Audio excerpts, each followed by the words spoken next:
కాకినాడ శాంతినగర్లో గల శ్రీరామకృష్ణ సేవా సమితిలో 10వ అంతర్జాతీయ యోగా దినోత్సవం ఘనంగా నిర్వహించారు. ఈ సందర్భంగా ఏర్పాటు చేసిన కార్యక్రమంలో సమితి అధ్యక్షులు బిఎల్ గాంధీ మాట్లాడుతూ యోగా అమూల్యమైన పురాతన భారతీయ సంప్రదాయమని, క్రమబద్ధంగా యోగాసనాలు వేయటం వల్ల సంపూర్ణ ఆరోగ్యం సిద్ధిస్తుందని, విద్యార్థులకు ఆలోచన శక్తి ఏకాగ్రత అలవడతాయని, తద్వారా మంచి భవిష్యత్తును పొందుతారన్నారు. అతిథిగా పాల్గొన్న వక్కలంక రామకృష్ణ మాట్లాడుతూ శరీరం మనసును ఒకటిగా చేసి యోగాతో ఆలోచనలను నియంత్రించవచ్చన్నారు.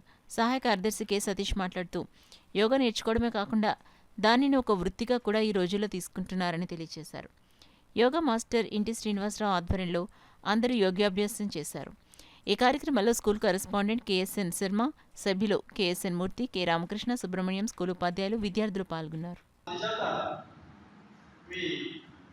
బాడీ పనిచేయాలంటే, శ్వాస పనిచేయాలంటే యోగాలో సింపుల్ మెథడ్స్ నేర్చుకుని నెమ్మదిగా నెక్స్ట్ వీక్ కల్లా మీరు మాస్టర్స్ అయిపోయి కూర్చునే పరిస్థితి.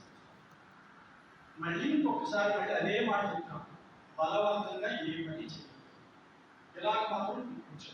ఇలా కూర్చోవడం వల్ల ఏమవుతుందంటే ఈ వెన్నుముక్క నుంచి మొత్తం రక్తం అంతా ప్రసారం అవుతుంది కాబట్టి బాడీకి మీరు ఆరోగ్యంగా ఉండడానికి